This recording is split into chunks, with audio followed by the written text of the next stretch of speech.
America और Saudi अरब के बीच की दोस्ती जग जाहिर है। करीब 1945 के बाद से देखिए तो रिश्तों में एक प्रगाढ़ता हमें देखने को मिलती है और ट्रंप प्रशासन के तहत तो सऊदी अरब अमेरिका के रिश्ते काफ़ी खुशगवार मोड़ से चल रहे हैं। लेकिन अभी राजनीतिक हलकों में एक चर्चा देखने को मिल रही है कि सऊदी अरब और अमेरिका की दोस्ती में एक कड़वाहट देखने को मिल रही है और कई बार ये कड़वाहट इतनी बढ़ती हुई दिखाई देती है कि अमेरिकी सीनेटर्स की तरफ से सऊदी अरब के खिलाफ काफ़ी सारे बयान जो है देखने को मिल रहे हैं।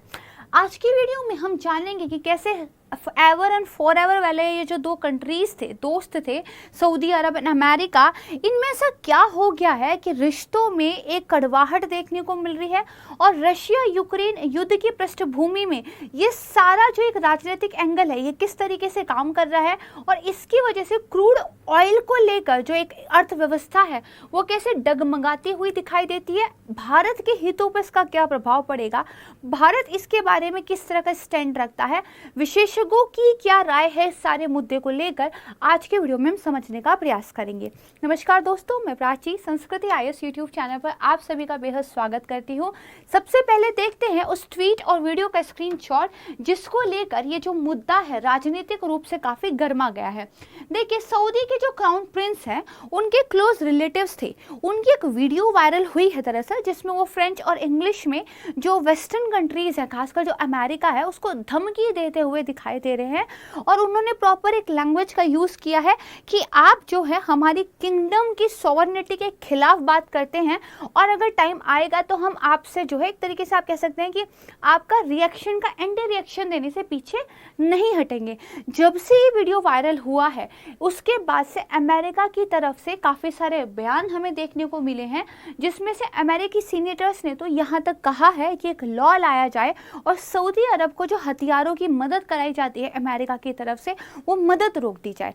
देखिए, एक पहलू यहाँ पे समझते हैं। जब मैं ये कहती हूँ कि 1945 के बाद से खासकर हमें सऊदी अरब अमेरिका की एक दोस्ती देखने को मिलती है, तो इसमें एक पहलू ये ज़रूर ध्यान रखिएगा कि सऊदी अरब की सुरक्षा की जिम्मेदारी कहीं ना कहीं अमेरिका ने ली हुई है, राइट। और इस वजह से अमेरिका की तरफ से बहुत सारे हथियारों की सप्लाई जो है सऊदी अरब को की जाती है। तो अब अमेरिकी हलकों में, आप कह सकते हैं राजनीतिक गलियारों में, ये मांग उठने लगी है कि जो उनकी सुरक्षा की रिस्पॉन्सिबिलिटी हमने ली हुई है अब उससे हाथ पीछे खींच लिए जाए, क्योंकि सऊदी अरब पे अमेरिका की तरफ से ये आरोप लग रहा है कि आप अमेरिकी हितों को दरकिनार करते हुए रशिया के जो हित हैं उसके अकॉर्डिंग काम कर रहे हैं। आखिर ये आरोप क्यों लग रहा है सऊदी अरब के पीछे और इसमें रशिया का क्या बेनिफिट है, थोड़ा सा चीज़ों को समझेंगे तो पूरा का पूरा मुद्दा आपको क्लियर हो जाएगा। सबसे पहले बेसिक चीज़ें, सऊदी अरब के क्राउन प्रिंस, उनका क्या नाम है, मोहम्मद बिन सलमान। इनके जो चचेरे भाई हैं सऊद अल सालन, ये सऊदी अरब के जो संस्थापक थे उनके पोते भी हैं। तो इनका एक वीडियो वायरल हुआ है और वीडियो में जो पश्चिमी देश हैं उनको ये बेसिकली धमकी दे रहे हैं। आप देखेंगे लैंग्वेज काफ़ी एक्सट्रीम में लिखा गया है, challenge to existence of the kingdom. अगर आप हमारी किंगडम की एग्जिस्टेंस को चुनौती देंगे तो हम जो है प्रत्युत्तर देने से पीछे नहीं हटेंगे। इस तरह की चीज़ें जो है देखने को मिल रही है। दरअसल मामला शुरू कहाँ से होता है? मामला शुरू होता है कि सऊदी की नेतृत्व वाला जो ओपेक प्लस है उसने एक फैसला लिया और उस फैसले से जो जो बिडेन है अमेरिका के प्रेसिडेंट, वो नाराज हो गए हैं।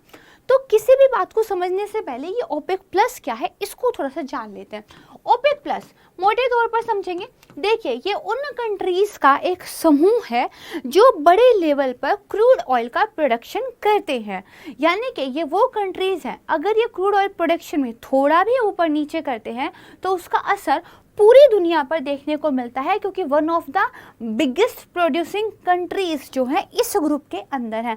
ओपेक प्लस मतलब कहलाता है कि ओपेक वाली सारी कंट्रीज प्लस जो अदर कंट्रीज है जो ओपेक का पार्ट नहीं है बट तेल में उनका भी बहुत बड़ा नाम है, और अगर वो तेल की सप्लाई में ऊपर नीचे करेंगे तो वर्ल्ड पर जो है इसके प्रभाव देखने को मिलेंगे। अब यहाँ से चलते हैं कहाँ पर, रशिया यूक्रेन युद्ध पर। देखिए, जब से रशिया यूक्रेन युद्ध हुआ है लगातार हम इसको पढ़ रहे हैं और मैं लगातार एक बात कह रही हूँ कि कोई भी चीज़ हो हर एक पर रशिया यूक्रेन युद्ध का स्पिल ओवर इफेक्ट देखने को मिलता है और यही स्पिल ओवर इफेक्ट जाकर पहुंचा है क्रूड ऑयल पर और यही क्रूड ऑयल से अमेरिका और सऊदी अरब तक पहुंच चुका है। समझते हैं ओपेक प्लस ने क्या किया, इन्होंने तेल की जो प्रोडक्शन थी उसको कम कर दिया। जैसे सऊदी अरब की बात करें तो अगर ये 5 लाख बैरल कर रहे थे तो उसको उन्होंने 1 लाख बैरल कर दिया, फॉर एन एग्जाम्पल।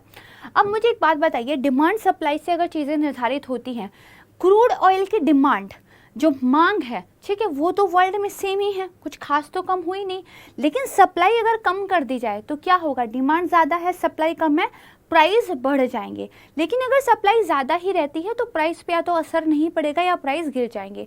तो अब दो चीज़ें हैं। सबसे पहली बात तो ये है कि रशिया और यूक्रेन युद्ध की पृष्ठभूमि में जो कंट्रीज़ हैं, ऑयल प्रोड्यूसिंग कंट्रीज़, वो एक्चुअली थोड़ा सा मुनाफा भी कमाना चाहते हैं। वो चाहते हैं कि इस टाइम पे एक एनर्जी क्राइसिस से जो वर्ल्ड जूझ रहा है, तो हम तेल की सप्लाई कम कर दें, इससे तेल के प्राइस बढ़ जाएंगे, हमें इकोनॉमिकली उसका जो है फ़ायदा देखने को मिलेगा। दूसरा रीज़न ये है, मैंने आपको पढ़ाया था कि सारे के सारे अर्थशास्त्री इस बात को लेकर चेता रहे हैं कि एक आर्थिक मंदी आने वाली है। कब आएगी ये तो नहीं पता है, बट 2023 को जो है माना जा रहा है कि आर्थिक मंदी शुरू हो जाएगी और one of the worst period होगा पूरे वर्ल्ड में अगर हम इकोनॉमिक रिसेशन की बात करें तो। अब जब देखिए आर्थिक मंदी आएगी तो इसका मतलब क्या है, इकोनॉमीज की जितनी भी सारी की सारी गतिविधियां हैं इकोनॉमिक्स की, वो कम हो जाएगी। जब मार्केट के अंदर गतिविधियां कम हो जाती हैं, इकोनॉमिक्स स्लो हो जाती है, तो एनर्जी की डिमांड भी कम हो जाएगी, कम मैन्युफैक्चरिंग होगी, कम ट्रांसपोर्ट होगा, कुल मिलाकर एनर्जी की डिमांड कम हो जाएगी। एनर्जी की डिमांड कम होगी, आर्थिक मंदी ऑलरेडी आ चुकी होगी, तो तेल की कीमतों पर इसका सीधा सीधा असर देखने को पड़ेगा। तेल कम बिकेगा, तेल की डिमांड कम होगी। जब किसी कंट्री की अर्थव्यवस्था तेल पर ही निर्भर करती हो और उन्हें साफ साफ जो है पता चल रहा हो कि आर्थिक मंदी आने वाली है, डिमांड कम होगी, तो आपको जो है घाटा होगा, तो वो अभी से सतर्क रहकर काम करने की बात कर रहे हैं। सऊदी अरब इसीलिए बार बार ये कह रहा है कि हमने ओपेक्स प्लस के साथ मिलकर जो तेल की सप्लाई या तेल का जो प्रोडक्शन कम करने का फैसला लिया है, ये हमारे आर्थिक हितों से प्रेरित फैसला है और अमेरिका इस पे ओवर रिएक्ट कर रहा है। ठीक बात है, एक चीज़ तो ये समझे। अब देखिए, अगर आपने तेल की सप्लाई कम कर दी तो जितनी भी कंट्रीज क्रूड ऑयल के इंपोर्ट पे डिपेंड हैं, उनके लिए क्या होगा, ये बैकफायर करेगा या आप कह सकते हैं उनके लिए मुश्किल लेके आएगा, क्योंकि अब उनको सेम ऑयल के लिए ज़्यादा डॉलर्स में भुगतान करना पड़ेगा। ठीक बात है। अब वापस चलते हैं फिर से रशिया यूक्रेन युद्ध पर। रशिया यूक्रेन युद्ध, यूरोप ने, अमेरिका ने मिलकर रशिया के ऊपर लगा रखे हैं सैंक्शंस। वो चाहते हैं कि उनकी आर्थिक स्थिति को खराब कर दें ताकि युद्ध के लिए वो प्रॉपर रिसोर्सेस ना जुटा पाएं। यूरोप जो है बहुत हद तक रूस की एनर्जी पर या आप कह सकते हैं रूस की प्राकृतिक गैस पर निर्भर था। धीरे धीरे इस पर सैंक्शंस लग रहे हैं और रूस ने प्राकृतिक गैस की सप्लाई यूरोप को रोक दी है कि जो हम तुमको देंगे ही नहीं, क्योंकि यूरोप डिपेंड है। सर्दियां आने वाली हैं, यूरोप के घरों को गर्म रखने के लिए रूस की गैस बहुत ज़्यादा ज़रूरी है। इस वजह से गैस के दाम बढ़ गए हैं, यानी कि प्राकृतिक गैस ऑलरेडी मार्केट के अंदर महंगी है। अगर दूसरी तरफ तेल की आप जो है सप्लाई घटा देंगे, उसका प्रोडक्शन कम कर देंगे, तेल के प्राइस भी अप हो जाएंगे। तेल भी अप है, एनर्जी भी अप है, एनर्जी क्राइसिस जो है एक विश्व को फेस करने को मिलेगा। और जब ये एनर्जी क्राइसिस आएगा, तेल की और गैस की कीमतें बढ़ेगी, तो ना सिर्फ इससे ओपेक कंट्रीज़ को बल्कि ओपेक प्लस यानी कि रशिया को भी देखिए फ़ायदा मिलेगा। और ये बात जब उसके ऊपर आर्थिक प्रतिबंध लगाए हुए हैं, इसके उलट जाती है। या तो हमें आर्थिक रूप से नुकसान करना था या फिर हम क्या कर रहे हैं, उनको ज़्यादा प्राइस बढ़ाकर फ़ायदा कर रहे हैं। इसीलिए अमेरिका कह रहा है कि सऊदी अरब अमेरिकी हितों को दरकिनार करके रशिया के हितों के साथ जो है चल रहा है। तो this is the basic scenario. अगर ये समझ में आ गया तो बहुत सारी चीज़ों को आप जो है कनेक्ट कर पाएंगे। ठीक बात है। चलिए यहाँ पर देखिए, senator raises alarm Saudis could share US defence technology with Russia. इतना ज़्यादा ट्रस्ट में कमी आ गई है दोनों कंट्रीज़ के बीच में कि एक अमेरिकी सीनेटर ने तो ये तक कह दिया है कि हम जो वेपन्स देते हैं सऊदी अरब को, there may be a possibility कि सऊदी अरब की तरफ से उस यूएस टेक्नोलॉजी को रशिया को ट्रांसफ़र कर दिया जाए। It's a lack of trust दोनों कंट्रीज़ के बीच में। यहाँ पे देखिए कि फिर से अगेन बताया गया है कि उनकी तरफ से भी इसका जो है एक रिएक्शन देखने को मिला है और Saudi Arab has screwed over US and the world yet again. ठीक है, इससे देखिए बाकी दुनिया पे बहुत फर्क पड़ेगा क्योंकि मामला फंसता है क्रूड ऑयल का, राइट। फिर देखिए Saudi Arabia will face consequences से Biden amid anger at cuts in oil output. क्या हुआ, ऑयल आउटपुट में कट हुआ, इसीलिए अमेरिकी प्रेसिडेंट ने नाराज होकर क्या कह दिया कि सऊदी अरब को कॉन्सिक्वेंसेस फेस करने पड़ेंगे। और देखिए ये कहीं ना कहीं यूएस के एक पॉलिटिकल हेजेमोनी का आप कह सकते हैं गिरता हुआ ग्राफ भी दिखाता है, क्योंकि यूएस की तरफ से साफ तौर पर चेताया गया था कि अगर आप तेल के प्रोडक्शन में कटौती करेंगे तो हमारी तरफ से नतीजे अच्छे नहीं होंगे। स्टिल तेल की प्रोडक्शन में कटौती की गई, यानी कि अमेरिका अंकल से कोई इतना भी नहीं डरता है, राइट। यहाँ पे देखिए उन्होंने क्या कहा, ये फैसला किसी एक देश का नहीं है, समूह का है। ये फैसले आर्थिक आधार पर लिए जाते हैं ताकि तेल बाजार में मांग और आपूर्ति का संतुलन बना रहे। तो सऊदी अरब ने देखिए क्या रिएक्शन दिया है। पहले बात करते हैं अमेरिकी प्रेसिडेंट ने क्या बोला। अमेरिकी प्रेसिडेंट ने ये बोला सऊदी अरब को नतीजे तो भुगतने पड़ेंगे। मेरे मन में क्या है ये मैं अभी आपको नहीं बता सकता, but something is in mind and Saudi Arab will face consequences, ऐसा उन्होंने कहा। तो अब देखिए सऊदी अरब के विदेश मंत्रालय की तरफ से ये आया कि पहली बात तो ये जो प्रोडक्शन में कमी का फैसला हुआ ये केवल हमारा नहीं है, पूरे ग्रुप का है, जैसे मैंने बोला ओपेक प्लस का है। दूसरी बात यह है कि सऊदी अरब तेल के मामले में राजनीतिक रूप से नहीं सोचता, आर्थिक रूप से सोचता है। और हमने ये जो फैसला लिया है ये रशिया की तरफदारी करके नहीं लिया या अमेरिका के खिलाफ होके नहीं लिया, बल्कि क्या है तेल बाजार में मांग और आपूर्ति यानी कि जो आपकी डिमांड एंड सप्लाई है, ठीक है, उसका जो है बैलेंस बना रहे इसलिए लिया है। ठीक बात है। तो इतनी जो है बेसिक स्टोरी आप समझ गए। अब देखिए व्हाइट हाउस ने फिर एक बयान दिया और कहा कि जो प्रेसिडेंट है वो यूएस और सऊदी अरब के जो टाइज हैं उनको जो है फिर से देखेंगे।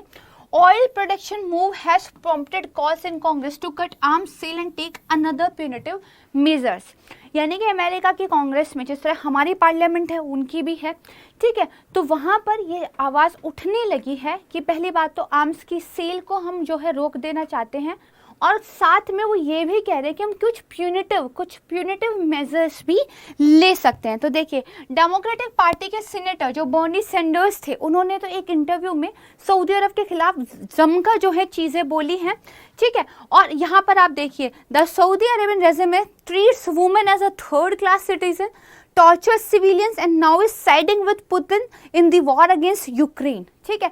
तो उन्होंने क्या कहा है वहाँ के जो सेनेटर्स थे, वहाँ के सीनेटर थे कि देखिए सऊदी अरब एक तो पहली बात क्या है वुमेन्स को एज अ थर्ड सिटीजन के रूप में ट्रीट करता है, वो अत्याचार भी करते हैं, अब वो रशिया यूक्रेन युद्ध में रशिया का सपोर्ट भी कर रहे हैं।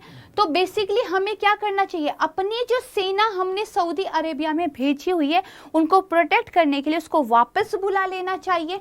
जो वेपन्स हम उनको भेज रहे हैं वो वेपन्स हमने वापस मंगा लेने चाहिए, भेजने बंद कर दें, ताकि ये जो प्राइस फिक्सिंग ऑयल कॉर्टेल है इस पर अब एंड जो है हमें लगा देना चाहिए। ये जो मन मर्जी से आप ऑयल को लेकर इधर उधर करते रहते हैं ना, इस पे अब रोक लगाने की बारी आ गई है, ऐसा जो है अमेरिकी सीनेटर की तरफ से एक इंटरव्यू के दौरान कहा गया। उन्होंने ये कहा है कि देखिए वैसे भी क्या है ना, अमेरिका के अंदर जो डेमोक्रेटिक पार्टी है रिपब्लिकन डेमोक्रेटिक, तो जो डेमोक्रेटिक पार्टी है वो वैसे भी सऊदी अरब का जो कॉन्सेप्ट है उसके साथ ज़्यादा अपना तालमेल रखती हुई दिखाई नहीं देती है। दूसरा अगर ऑयल के प्राइस बढ़ते हैं, नवंबर में अभी अमेरिका में हमें इलेक्शन देखने को मिलेंगे, तो उस इलेक्शन में जो बाइडेन की जो अपोजिट पार्टी है उसको बेनिफिट हो सकता है अगर ऑयल के प्राइसेस जो है बढ़ते हैं। दूसरा क्या है, अमेरिका के राष्ट्रपति ने जो अमेरिकी ऑयल के रिजर्व्स थे उनसे काफ़ी ज़्यादा ऑयल पहले ही बाहर निकालने का आदेश दे दिया है, रिजर्व्स के अंदर काफ़ी कम तेल जो है बचा है। अगर फर्दर यही हालत रही तो अगर कोई प्राकृतिक आपदा आती है, कोई डिज़ास्टर आता है, तो अमेरिका के लिए अपनी ऑयल के डिमांड को मैनेज करना मुश्किल हो जाएगा। और अगर ओपेक अपनी बात से पीछे नहीं हटता है तो अमेरिका को ऑयल का प्रोडक्शन बढ़ाना पड़ेगा नेशनल लेवल पर, और बेसिकली उनके लिए भी समस्या यहाँ पर हो जाएगी। तो यहाँ पर देखिए फिर से उन्होंने कहा है कि सऊदी अरब से क्या है सैनिकों को वापस बुला लेना चाहिए, और साथ में जो कीमतें बढ़ाने का मनमानी तरीका है इसका भी अब क्या है अंत होना चाहिए। तो देखिए Biden to reevaluate US Saudi relationship after OPEC oil cut, reevaluate किया जा रहा है संबंधों को, The White House accused Saudi Arabia of aiding Russia and coercing OPEC oil producer. ये उन्होंने ये कहा अक्टूबर 2022 में कि आप जो ये ऑयल को लेकर मनमानी कर रहे हैं, हम आप पर कुछ जो है दबावकारी एक्शन लेने के लिए मजबूर हो सकते हैं अगर आप इस चीज़ से पीछे नहीं हटते हैं तो। फिर यहाँ पे देखिए अभी G20 समिट होने वाला है। ये बेसिकली इस समिट के अंदर जो बड़ी बड़ी कंट्रीज़ हैं वो शामिल होंगी। तो व्हाइट हाउस की तरफ से एक बयान दिया गया है, फिलहाल अमेरिकी प्रेसिडेंट का सऊदी अरब से इस मीट में मिलने का कोई इरादा नहीं है। देखिए थोड़ी सी टाइमलाइन पे चलते हैं। पहले यूक्रेन की तरफ से सऊदी अरब को थैंक यू बोला गया क्योंकि उन्होंने कुछ प्रिजन्स को जो है रिलीज़ किया था। फिर इनकी तरफ से ऑयल की प्रोडक्शन में कम करने की बात की गई, जिसको लेकर अमेरिका ने कुछ बयान दिए। फिर अमेरिकी राष्ट्रपति जो है वहाँ की यात्रा पर गए। यात्रा के टाइम पर उन्होंने फिर भी बैरल जो है उन्होंने जो है प्रोडक्शन बढ़ाने की बात की, लेकिन अगले ही दिन उन्होंने फिर से कम कर दिया। इसके बाद देखिए रशिया ने उनको थैंक यू किया कि आप जो है इस चीज़ में अच्छा कर रहे हैं। तो Saudi Arabia now becomes a country जिसको यूक्रेन भी थैंक यू कर रहा है, रशिया भी थैंक यू कर रहा है। ये बहुत एक अजीब से सिचुएशन यहाँ पर हो गई है।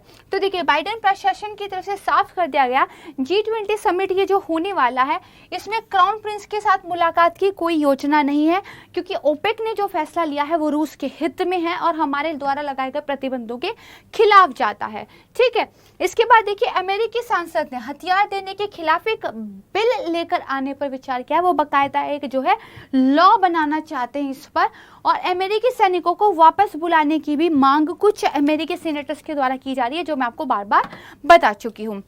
अब देखिए दोनों ही पार्टी के नेता अपोजिशन में हो या गवर्नमेंट में हो इस बिल का समर्थन भी कर रहे हैं, ताकि जो मनमाने तरीके से तेल की कीमतें बढ़ाने को ये जो तरीका है इसको अवैध घोषित किया जा सके। तो यहाँ पे देखिए making OPEC plus subject to US anti trust law will backfire. हो सकता है कि ये जो आप एंटी ट्रस्ट लॉ लेकर आना चाह रहे हैं ये आपको बैकफायर कर जाए, क्योंकि अमेरिका की गिरती हुई हेजम होने पे शायद एक आखिरी चोट का काम करे। फिर देखिए ओपेक का जो मूव है ये शो करता है कि जो बाइडेन की डिप्लोमेसी है उसमें कुछ लिमिटेशंस हैं। ठीक है, यानी कि मैं जो आपको बार बार बता रही हूँ कि अमेरिका की जो दादागिरी थी बेसिकली उसमें एक गिरावट को दिखाता है। देखिए डोनाल्ड ट्रंप के शासनकाल में रिश्ते काफ़ी अच्छे थे, और ब्लूमबर्ग ने अपनी एक रिपोर्ट रिलीज की है जिसमें उन्होंने लिखा है कि डेमोक्रेटिक पार्टी के भीतर एक राय ये भी बन रही है कि अगले महीने होने वाले जो कांग्रेस के चुनाव हैं उसमें सऊदी अरब जो है रिपब्लिक्स को मदद कर सकता है, और अमेरिका में ट्रंप जो है फिर से सत्ता में आने की कोशिश कर रहे हैं, और इसके लिए शायद उनको मदद जो है वो सऊदी अरब की तरफ से मिल रही। जैसा कि मैंने बताया ऑयल के अगर प्राइस बढ़ते हैं तो शायद अमेरिकी चुनाव में जॉय बिडेन को जो है आपको जो है नुकसान झेलना पड़े। क्या सऊदी अरब रूस के साथ है? Now this is the question. पूरी कहानी समझ में आ गई, अमेरिका का आरोप, सऊदी अरब का सारा रिप्लाई, लेकिन क्या सच में ऐसा है? देखिए अमेरिका को तो लग रहा है ऐसा है, लेकिन देखिए जो तेल उत्पादन में कटौती का ये जो फैसला है इससे अंतर्राष्ट्रीय मार्केट में क्या है तेल की कीमतें बढ़ेगी और रूस की अर्थव्यवस्था को इससे फायदा होगा, ये बात भी सच है। How Saudi Arabia teemed Russia, ठीक है, यहाँ पे दिखा पॉलिटिकल, ये सब पॉलिटिकल थ्योरी है, लेकिन सऊदी अरब की तरफ से साफ साफ कहा गया है कि हमने ये अपने आर्थिक हितों को ध्यान में रखकर फैसला लिया है। भले अमेरिका इसमें कुछ भी सोचना चाहे, अमेरिका यूरोप के देश रूस के खिलाफ यूक्रेन के हमले पर कड़े से कड़े प्रतिबंध लगा रहे हैं ताकि उसकी अर्थव्यवस्था को कमजोर किया जा सके, लेकिन इन दोनों देशों के बीच जो बढ़ती हुई एक नज़दीकी दिखाई दे रही है ये उनके मंसूबों पर क्या है पानी फेरती हुई दिखाई देती है।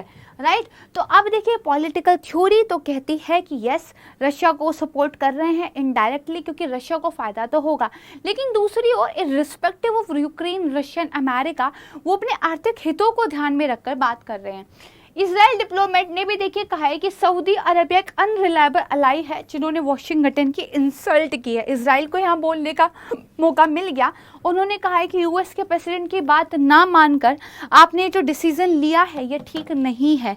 ठीक है, विश्लेषकों का मानना ये है कि सऊदी अरब ना एक्चुअली जो आप कहें एशिया और अफ्रीका जैसे देश हैं उनकी जिस तरह की डिप्लोमेसी है उस पर चलने की कोशिश कर रहा है। फॉर एग्जांपल भारत रशिया और यूक्रेन युद्ध में किसी एक के साथ खड़ा हुआ दिखाई नहीं देता, और सेम इसी तरह सऊदी अरब भी यूक्रेन या रूस के साथ नहीं है, वो बेसिकली अपने क्या है, अपने आर्थिक हितों को देख रहे हैं। भारत कहाँ पर है, तो देखिए हमारे हित क्रूड ऑयल की कीमतें जैसे ही बढ़ती हैं इससे डायरेक्टली लिंक्ड है, क्योंकि हम बहुत ज़्यादा इंपोर्ट पर निर्भर करते हैं। तो अभी जो हमारे एक्सटर्नल अफेयर मिनिस्टर थे उन्होंने कहा था अगर ऑयल प्राइस में स्पाइक होते हैं तो ये बेसिकली हमारे लिए ख़राब है। और हम इससे संबंधित जो है यूएस से बात कर रहे हैं। हाल ही में यूएस के सेक्रेटरी ऑफ स्टेट जो थे एंटनी ब्लिंकर और जो हमारे एक्सटर्नल अफेयर मिनिस्टर थे, ठीक है, उनके बीच में जॉइंट प्रेस कॉन्फ्रेंस हुई थी जहाँ पर ऑयल के मुद्दे को लेकर बात की गई थी। जो एनर्जी नीड्स है डेवलपिंग कंट्रीज की, जैसे इंडिया है, ठीक है, इस सब के लिए जो है एक आपको कंसर्न रखने की ज़रूरत है, क्योंकि जो रशिया यूक्रेन कॉन्फ्लिक्ट है उसकी वजह से जो एनर्जी क्राइसिस वर्ल्ड फेस कर रहा है उससे इंडिया भी जो है अफेक्ट होता है। और इंडिया ने कहा हम अपनी अभी भी वही पोजीशन मेंटेन करके रखते हैं कि जो वॉर है वो किसी एक के पक्ष में कभी भी नहीं होता। और उसने last few months the energy markets are already under very great stress, पहले से ही एनर्जी का मार्केट ग्रेट स्ट्रेस में है, ठीक है, और found it difficult to compete for limited energy, ठीक है। अगर एस्केलेटिंग प्राइस होते हैं इन टर्म्स ऑफ अवेलेबिलिटी भी कम होता है तो चीज़ें जो है आपको एक साथ प्रॉब्लम में देखने को मिलेगी। राजनीतिक विश्लेषक क्या कहते हैं, अब थोड़ा सा कंट्रीज से हटकर एक न्यूट्रल पर्सपेक्टिव समझने की बात करते हैं। देखिए कुछ राजनीतिक विश्लेषक ये मानते हैं कि दोनों में, अमेरिका में सऊदी अरब में ट्रस्ट की कमी साफ दिखाई दे रही है। सऊदी तेल की कीमतों को जो काबू करने के लिए अमेरिका की मदद करेगा ऐसा यूएस की तरफ से उम्मीद की जा रही थी, ठीक है। दूसरी तरफ सऊदी अरब जो है अमेरिका से सैन्य समर्थन चाहता है, क्योंकि उसको अब ये लगता है कि अमेरिका का ध्यान क्या है, हमसे ज़्यादा यूरोप और चीन की तरफ शिफ्ट हो रहा है। तो राजनीतिक विश्लेषक ये कहते हैं क्योंकि अमेरिका को भी सऊदी अरब की ज़रूरत है और सऊदी अरब को भी अमेरिका की ज़रूरत है, तो इन दोनों ही कंट्रीज़ को एक बैलेंस लेके चलना चाहिए। कुछ ये कहते हैं कि सऊदी और अमेरिका दोनों एक दूसरे की ज़रूरत है और जो सुरक्षा इनको चाहिए वो देखिए सिर्फ अमेरिका ही दे सकता है। दूसरी तरफ फारस की खाड़ी में अमेरिका का दबदबा कायम रहे, इसके लिए ज़रूरी है कि इनका साझेदार सऊदी अरब बना रहे, तभी ये फारस की खाड़ी में अपना एक प्रभुत्व बनाकर रख पाएंगे। एक सॉल्यूशन क्या हो सकता है इस सारे मुद्दे में, तो जो ओपेक प्लस की अगली बैठक है वो दिसंबर में होगी। अगर इस बैठक में सऊदी अरब बाकी कंट्रीज़ के साथ एक बैलेंस जो है आप कह सकते हैं डिसीजन लेने में कामयाब रहता है ऑयल को लेकर, तो शायद चीज़ें कुछ दिखाई दे आपको सही होती हुई, एक संतुलित फैसला ही चीज़ों को जो है ठीक कर सकता है। तो this is all about it, क्योंकि आपने देखा होगा कि ओपेक ने कीमतें बढ़ाई हैं, उसको लेके अमेरिका नाराज़ है, रशिया का सपोर्ट कहीं सऊदी अरब तो नहीं कर रहा, तो थोड़ा समझना मुश्किल हो जाता है कि आखिर ये सब कुछ क्या चल रहा है। बेसिकली देखिए आर्थिक हित सबसे ज़रूरी होते हैं और उन्हीं हितों को लेकर मुझे लगता है सऊदी अरब ने फैसला लिया है, लेकिन अमेरिका जैसे देशों का तो फिर भी कुछ नहीं होगा। लेकिन जो डेवलपिंग कंट्रीज़ हैं जो क्रूड ऑयल पर काफ़ी निर्भर है जैसे भारत, हमारे लिए एक चिंता की बात हो जाती है। तो हमें हमेशा से एक बैलेंसिंग अप्रोच लेके चलना पड़ता है और भारत वैसा कर भी रहा है। हम अधिकतर मुद्दों पर अपनी एक इंडिपेंडेंट जो है फॉरेन पॉलिसी लेकर चलते हैं और अपने हितों को हम हमेशा ही मुख्य मंच से उठाते रहे हैं। और उम्मीद है कि दिसंबर में होने वाली जो बैठक होगी उसमें कुछ महत्वपूर्ण फैसले लिए जाएंगे और जो कंपनीज़ हैं वो भी उपभोक्ताओं के हितों का ध्यान रखते हुए प्राइजेस को कंट्रोल करने को लेकर कुछ काम करेंगे, क्योंकि महंगाई अपने चरम पर है। तो यहाँ पर देखिए हमारा इंटरनेशनल रिलेशन का ये टॉपिक खत्म होता है। मुझे उम्मीद है वीडियो आपको समझ में आई होगी। अगर वीडियो समझ आई है तो प्लीज़ लाइक कीजिएगा, कमेंट सेक्शन में अपनी फीडबैक दीजिएगा। बहुत जल्द मिलूंगी एक नई वीडियो के साथ, तब तक के लिए नमस्कार, धन्यवाद, जय हिंद।